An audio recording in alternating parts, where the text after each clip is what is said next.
Hello, how's life? Today we're going to talk about how we can use positive criticism, how we can give an opinion about something to change it, something we don't like, something we think could be better, and how to do it in a positive way so that it really helps, so that it helps grow, so that it works. Let's begin always when you start doing positive criticism or assertiveness.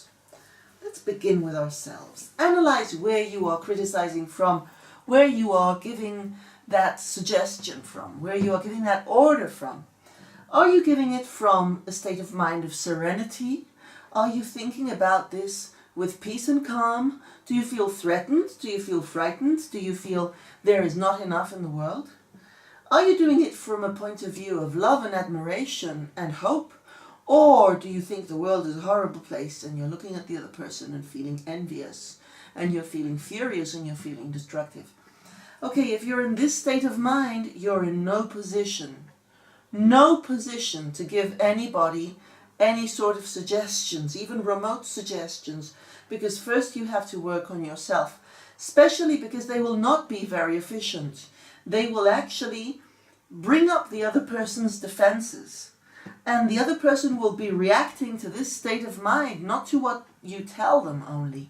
Because this state of mind gets under your skin really easily. And you feel it. You feel that it comes from anger. You feel that it comes from envy. So you shut down. And if they don't shut down, you're also in trouble because you will have hurt somebody. And that's not what you want to do when you try to give positive criticism. That would actually be an attack. So first turn yourself around, and we're learning how to do this, aren't we? Turn yourself around and turn your mental state into something positive, happy, peaceful and loving before you deliver this criticism, okay? Now when we deliver criticism, sometimes we want to destroy or we want to eradicate something that somebody does or says or whatever. Somebody that, for instance, coughs without their hand in front of their mouth when they're serving us coffee, for example. We want to stop that. We want sometimes for people to be more politically correct, more sociable. We want them to be more accepted. We want somebody to be more acceptable in the way they behave. We also have to take into account that sometimes people think out of the box.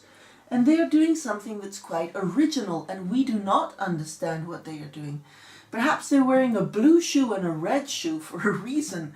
And we can't really come up and say, isn't that ridiculous? Look at your blue and your red shoe. Okay? Sometimes they haven't noticed because they got dressed in the dark, or maybe they're doing it for a reason. Maybe they're having fun. Maybe they're part of a campaign. You don't know what's happening. So give this criticism a pinch of doubt when you say what you're going to say. Judging. Now, radical judgment when you're criticizing can be lived as very unfair, because what is fair? Well, sometimes fairness has to do with what is good enough, not what is perfect.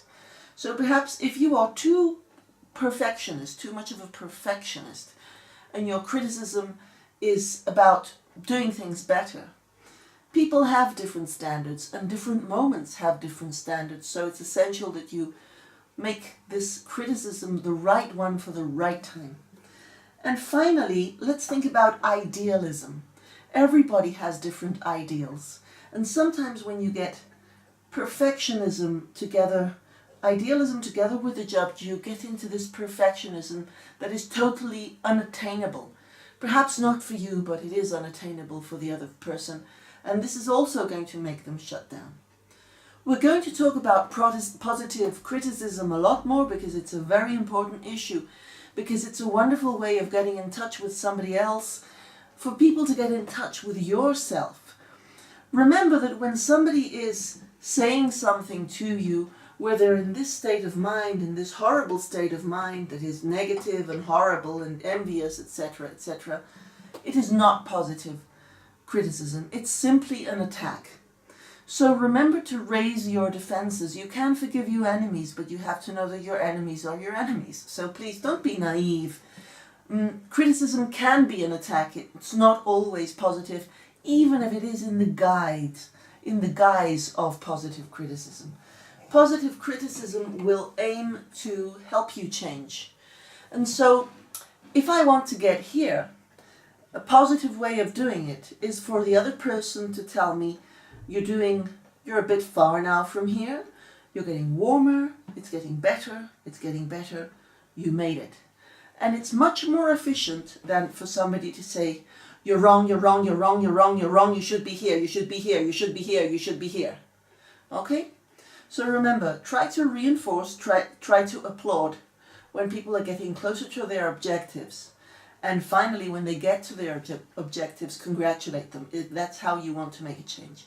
So, I hope to see you next week, and we'll be talking about this a lot more. See you next week. Bye.